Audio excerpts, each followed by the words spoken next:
Hello, everyone. Democrats in Congress failed to act in the best interest of Americans hardest hit by this pandemic. Amid inaction, President Trump stood up for every American who, through no fault of their own, needed relief. Politics, as usual, should find no place during this pandemic, but Democrats rejected multiple clean bills to provide relief. The American people are tired of games, they seek leadership, and President Trump delivered. This weekend, President Trump took executive action designed to provide the relief Democrats have denied to those who need it most. Through 4 executive orders, he took the following steps. On the payroll tax, he deferred payments of the employee portion of certain payroll taxes from September 1st through the end of 2020. On unemployment assistance, states will provide 25% cost sharing, amounting to a total of $400 per week in benefits through the end of the year. And then third, he extended the eviction protections. President Trump will direct HUD to prevent evictions resulting from financial hardships caused by the virus, doing everything in his executive capacity to make sure those renting and those homeowners are protected. Finally, on student loans, he extended 0% interest and suspended loan payments through the end of the year. The bottom line is that these actions will help Americans. President Trump is for the American people, and Democrats failed to deliver. Also, earlier this year, hundreds of Americans, working men and women at the Tennessee Valley Authority, the TVA, were told that they would lose their jobs to lower-paid foreign workers imported from abroad, and then suffer the further indignity of training their foreign replacements. President Trump boldly and resolutely intervened in defense of these hardworking Americans, rallying to their case, rushing to their aid, and taking action to restore their jobs. He invited laid-off workers and their representatives to the White House, and then he fired the chairman of the board of the TVA and one other board member. President Trump offered an ultimatum. The firings would continue until the cruel and heartless decision to fire the hard-working Americans was reversed. TVA did reverse. Layoffs have been canceled and tech workers have been rehired. In the words of Gay Henson, president of the Engineering Associates IFPTE Local 1937, the labor union representing the 2,200 highly skilled professionals employed by the TVA, in Ms. Henson's words, the president's personal intervention saved these jobs, restored the workers to their rightful place, and set TVA on the path to returning to its mission of service to both the workers at the TVA and to the people of this country. And with that, I'll take questions. Yes. Kayleigh, thank you. Starting right there with the president's actions over the weekend, how quickly can Americans expect to see that extra $400 of unemployment insurance? So we hope to see it quickly and close to immediately. I don't have an exact readout for you on time, but a lot of this will depend on states and them applying, because as you know, it's 75% federal government covering and 25% the states, and they can use CARES funding or even existing unemployment funds for that $100, but it will require an application process. And given that part of it is up to the states and the application process, is it possible that there will be a delay and that some individuals won't see this relief at all? We will be working around the clock to make sure there's not a delay, but any delay that does exist, it's important to note where that delay and the responsibility rests. And it's with Nancy Pelosi and Chuck Schumer, who they were offered a clean extension, not of $400 of unemployment benefits, but $600, and it was roundly rejected by Democrats. So this president stood up for the American worker at a time when Democrats refused to do so. And just to be very clear, you're saying that you're going to work around the clock. You want it to get to Americans quickly. Are we talking weeks? Are we talking a month? Can you pinpoint the timeline? I can't pinpoint a timeline other than we'll be working around the clock, and we encourage Democrats on the Hill to come back. Secretary Mnuchin has said he's willing to review any proposal because the American people deserve better than the games and the partisanship they've seen from Nancy Pelosi, Chuck Schumer, and their Democrat colleagues. Ben. Thanks, Kayleigh. 2 questions. Just to follow up on what Krista was asking, is there a mechanism by which the federal government can provide the $300 immediately, even if states don't provide the $100? Well, it's important and in fact required by statute that 25% of that money be provided by states, and the 75% is what we can do from the federal government side. I would note states can look to CARES Act funding as a way to bring that $100 forward. They can also look to the general fund, but we will be pursuing every creative way possible to make sure that the preeminent priority prevails, and that is making sure that this money gets to America's workers. And then the orders that the president signed, that doesn't address funding for small businesses. businesses or for schools or stimulus checks. Does he still want legislation to address all of those things?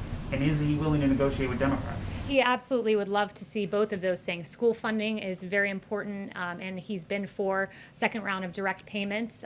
So we encourage Democrats to really negotiate with us in good faith. So far, they have not done so. In fact, moving further away from us rather than towards us. Negotiations work by coming towards one another, and it's incumbent upon Democrats to do that. They say they've come down from $3 trillion to $2 trillion. Is the White House willing to go up from one to something else? They've still put in several non-starters. They've never put forward a serious proposal. And the notion, before they claimed to have come down, they actually went up, and then they wanted $100 billion in school funding. We said, okay, we'll give you more than you asked for, $105 billion, to which was no longer acceptable. So they've been fundamentally unserious with each and every one of their offers in this negotiation. Yes. Thank you. A number of Democrats, but also Republican Senator Ben Sasse, have suggested these executive actions are unconstitutional. Can you walk us through what the White House is using as a legal rationale for the president to step in here, and would you be able to share the legal opinions? Yes, I absolutely can do that. First, I would note that what we are doing is entirely within the executive capacity of the president. On student loans, Section 2A, 2 subsection A of the Higher Education Relief Opportunities for Student Acts of 2003, which is 20 USC 1098BB, authorizes the Secretary to waive or modify provisions of student financial assistance programs to ensure that individuals who have been affected by the national emergency are not worse off financially. There's another statute for that one, Section 432 of the Higher Education Act of 1965, which gives broad authority to the Secretary. On unemployment, the Stafford Act, 42 USC 5174, says the president, after a state applies for it, can provide assistance to people who have been adversely affected by a major disaster. These are often known as other needs assistance, or ONA. On payroll tax authority, 26 USC 7508A plainly authorizes the Treasury Secretary to provide any taxpayer that has been affected by a federally declared disaster with an extension of up to a year. This was used before when the Secretary extended the individual filing deadline for 2019 taxes from April to July. And finally, for evictions, the authority would be suggesting that HHS and HUD consider whatever legal authorities they have to protect Americans. And also, the president merely instructed in that EO that we should do everything within the lawful capacity of the executive branch to protect Americans from evictions. Yes, Kayleigh, on China, is the administration planning to respond to the new sanctions that China announced this morning on several lawmakers and other people in the United States? So I won't get ahead of the president on any actions, but we are certainly aware of the announced sanctions. And instead of taking meaningful actions, such as immediately repealing the national security law and stopping the systematic repression of Uyghurs, the Chinese Communist Party opted to respond with this symbolic and ineffectual action. And a growing number of nations around the globe are demanding real action from Beijing. The ball is in the Chinese Communist Party's court. This president has stood strongly against China, and he'll continue to do so. Is there any discussion, Kayleigh, of delisting Chinese companies on the U.S. Stock Exchange? Again, I won't get ahead of the president on any official announcements. Yes. Thank you. The president said over the weekend that he had heard from Democrats about wanting to restart these negotiations. Who exactly did he hear from? And then also his tweet this morning regarding, he said that he said that Leader Schumer and Speaker Pelosi had his number and regarding negotiations. Does that mean he is going to play a larger role in this process going forward, or is it still going to be Secretary Mnuchin and the Chief of Staff? Well, they speak on the president's behalf. He's been actively engaged in the negotiations and working closely with Secretary Mnuchin and the Chief of Staff. Democrats should come to the table. Their immediate statement in the aftermath of the president issuing these EOs says that they would like to meet halfway, but those are empty words from Democrats that they'd like to meet halfway, because so far they've just gone in the other direction. So did anybody reach out to him? I'm not going to go through the president's call logs, but you guys can ask him later today if you'd like. He'll have a press briefing at about 5:30. Jeff. Thank you, Kayleigh. Secretary Pompeo has raised the issue of Russian bounties on U.S. soldiers in Afghanistan with his counterpart. Does that mean that the administration now considers the intelligence on this secure or clear? And if so, does the president plan to raise it with President Putin? Yeah, so on the part about Secretary Pompeo, I'd refer you to the State Department. That was a New York Times story. So in terms of his personal conversations, I would refer you there. But on the part of the president, this was unverified, not conclusory as the New York Times initially reported. The president will always act in the interests of our troops and look no further than the killing of Soleimani and al-Baghdadi, which brought vindication to hundreds of U.S. servicemen and women who lost their lives overseas. Just to be Yes. clear, does that mean that that Pompeo did not raise this? Does that mean that I would refer you to the State Department. But are the two sides seeing seeing the intelligence as different here and the State Department? Again, you're asking me to verify reporting that would be in the realm of the State Department, but rest assured this president will always act in the best interest of our troops. Yes. Thanks, Kayleigh. Back on the executive orders the president signed this weekend, as a candidate, Donald Trump criticized fairly sharply Barack Obama's use of executive orders and faulting him for failing to reach deals with members of Congress. How were the president's actions this weekend any different from President Obama's? They're a lot different when you consider the fact that President Barack Obama utilized executive order to push forward a policy that he denied he had the right to push forward 23 times on DAPA and on DACA. He said at least 23 times, I don't have the power to do this, and then he went on to do just that. I've already listed out and enumerated the various legal authorities on the part of the president, and in terms of deal making, I would note that the CARES Act was landmark legislation, at really the height of this pandemic, that brought relief to the American people, and that was negotiated within 1 week from first drafting to enactment. And by comparison, if we want to go back to President Obama, the American Recovery Act during the Great Recession took roughly 3 months from inception to enactment as law under single-party control. This president managed to push the CARES Act through divided government, a very big accomplishment on the part of the president. Yes. Kayleigh, the deal that the president announced late last month with Kodak to make new drugs in the United States is apparently on hold now amid allegations of insider trading. Is the president concerned that his infrastructure here is being misused, that the Defense Production Act funds are potentially being misused? Would he pull the plug on the Kodak deal? And what does it say about the safeguards that you have in place that this potentially could have resulted in insider trading? So first, the president will always act in the best interest of the American people. As you noted, as soon as we became aware of these allegations, the International Development Finance Corporation said that the recent allegations of wrongdoing raise serious concerns. We will not proceed any further unless these allegations are cleared. The president has strong faith in the process here. We've used the DPA more than 30 times to increase production, and it's been to great effect when you consider in the stockpile. We've seen vast increases, tripling the amount of N95s, tripling the number of gowns, 4 times the number of ventilators on hand at 69,000, and we'll have more than 10,000 more by the fall. So this president has used the DPA effectively, but we're certainly aware of the Kodak allegations and take them seriously. Would he pull the plug on that deal? I'll leave that to the president, but he takes these very seriously. We Thank- won't speculate as to what that investigation finds. Thank you. Yes. 2 questions, if I may. The president just tweeted that Gettysburg would be one of the 2 sites he's looking at. What can you characterize the message that he'd want to be sending with that choice, if it was that choice? Yeah, I won't get ahead of the president as to what his convention speech will look like, but the president has done a lot to bring this country together. We've faced unprecedented challenges, and he's worked to make sure that the American people are best equipped and taken care of to rise above the challenges that we face, and he has a strong record of achievement that he'll be touting on that day. Sorry, the other question, if you don't mind. Is there a message to the protesters in Belarus? Is the president looking at that? Is he supporting them? Yes, so we are looking at that, and we're deeply concerned by the Belarus presidential election. Severe restrictions on ballot access for candidates, prohibition of local independent observers at polling stations, intimidation of opposition candidates, and the detention of peaceful protesters and journalists have marred the process, and we urge the Belarusian government to respect the right of to peaceably assemble and to refrain from use of force.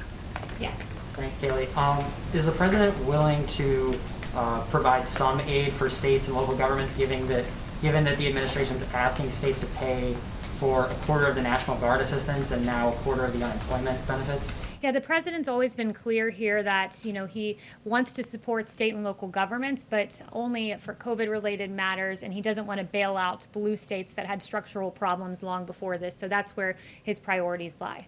Yes. Hi, I have two questions, one from somebody who can't be here today. But first of all, the president also just tweeted, student athletes have been working too hard for their season to be cancelled. So does he disagree with colleges cancelling sports, and how would he guarantee their safety if games did go ahead? Yes, I spoke to the president in the Oval Office about that just before walking out here, and he is very much would like to see college football safely resume their sport. And as he mentioned in that tweet, a lot of these college athletes, work their whole lives to get, 4 years. Sometimes if they're redshirted an extra year, if they're lucky, they work their whole lives for this moment, and he'd like to see them have a chance to live out their dreams. And a question from Anthony Leek of the Chronicle Fashion Guide. Do you have any reaction to the resignation of the Prime Minister and Cabinet in Lebanon? Yeah, the president's aware of the situation, but that was just breaking as I came out, so I have nothing to add to that, other than our heart is with the people and those who lost their lives. Christian. Thanks, Kayleigh. Two on the orders. Is the administration at all concerned that funding the federal government's cost share through FEMA could leave the government underfunded for hurricane season? And then secondly, on the housing provisions, I'm just curious, why didn't the president extend the eviction moratorium as it was outlined in CARES? Was that because it was deemed unconstitutional? So on evictions, I would note that the president took 4 strong actions here. And again, the eviction moratorium there was a temporary moratorium put in place by the CARES Act. So the president did what he can within his executive capacity, and it was 4-part, taking all lawful measures to prevent residential evictions. Number 2, instructing HHS and CDC to take measures to temporarily prohibit residential evictions. On HUD, prioritizing federal fundings that can be used as financial assistance to struggling renters and homeowners, and also HUD working with its grantees and partners to ensure that homeowners are not forced out.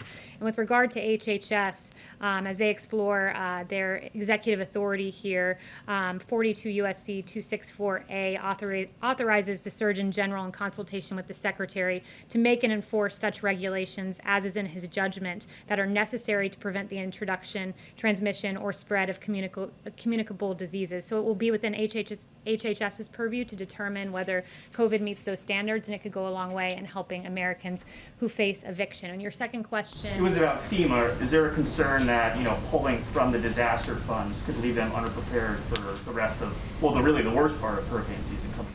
Yeah, so there is that snapback provision that if FEMA does get below a certain level, that money will snap back. So that is certainly a concern, and we'll make sure that 2 things happen, that Americans get paid, but also that there's enough funding there to safely go through hurricane season. Yes. Thank you, Kayleigh, very much. 2 questions. What would you like the White House would like to see happening in Lebanon right now, next? And this weekend, the U.S. reached 5 million coronavirus cases, and Brazil 100,000 deaths, as healthcare experts compares the response from both governments. What went wrong here and there? So first with Lebanon, that was your first question. We're monitoring the situation closely. As I've said, our heart goes out to the men and women who lost their lives. It's an absolute tragedy. And the president participated in a virtual conference with international leaders to work closely in our international response effort. We are delivering aid to the region, and our deepest condolences go out to the victims. With regard to the U.S. response to the coronavirus, we've done more testing than any country in the world. And we do identify more cases. We do have, after all, the most testing, as the president has noted. When you look at the U.S. response, the therapeutics, the beginning of this, there was no coronavirus test. It was a novel virus, but we immediately worked to get more than 100 emergency use authorizations to identify various types of testing on therapeutics. There was no therapeutic that we knew to work with COVID. It was a novel virus, but again, this president worked, and there are more than 210 clinical trials on therapeutics, and we have dexamethasone and convalescent plasma, remdesivir, and others, and the vaccine to be on pace to be completed by the end of the year. When Ebola, it took 4 years to go to completion. This president is securing a vaccine at the fastest rate ever for a novel pathogen. So this president has a really historic coronavirus relief response that we're happy to talk about. Comparisons between Brazil and the U.S.? Thank you, Kayleigh. So going back to his question on HHS and executive order, is there no real solution then for people who may be facing eviction by the end of this month or early September? Well, there is a solution. I've mentioned the 4 things that we've done and will continue to do, but the real solution, the holistic solution, rests with Congress and Nancy Pelosi and Chuck Schumer coming to the table. This president instructed his administration to find every single way possible that without congressional Democrats who have been unrelenting and lacking in any sort of care or empathy for the American people, at least when it comes to their negotiating tactics, if they're not going to act and care for the American people, he would. So he instructed this administration to pursue every legal avenue available to us without Chuck and Nancy, and he's done just that. And then on the Chanel. Thanks, Kayleigh. With the president bypassing Democrats stalling with the stimulus bill, as we've been discussing in this room, how pressing is it to actually have a next phase bill? Because it seems that the executive order and the 3 memoranda that he just signed really was kind of a wish list of items he wanted to pass. So how motivated is the White House to push for a next phase stimulus bill in spite of what Mnuchin said this morning? Yeah, the White House is still motivated. You know, the president would love to see the direct payments to Americans. The president would love to see the school funding. There are several items that we'd like to see happen. The more relief for the American people and those in need in particular, the better. But this president, you know, has taken action to alleviate some of that burden. But make no mistake, there's still much more that we'd like to accomplish. But that includes having willing negotiating partners in Congress. And so far, we have none in the Democrat Party, it seems. And then finally, one thing I want to leave you guys with is that 18 days ago, Mayor Ted Wheeler tweeted, "What I saw last night in Portland was powerful in many ways. I listened, heard, and stood with protesters, and I saw what it means when the federal government unleashes paramilitary forces against its own people." He, in fact, called our federal agents paramilitary forces. And around this same time, our federal officers were facing rioters, barricading officers inside the courthouse, trapping officers inside, launching of commercial-grade fireworks. A federal agent's hand was impaled by planted nails. 3 officers were at least temporarily, I should say, blinded when a laser was put in their eyes. This has been an ongoing tactic by the rioters.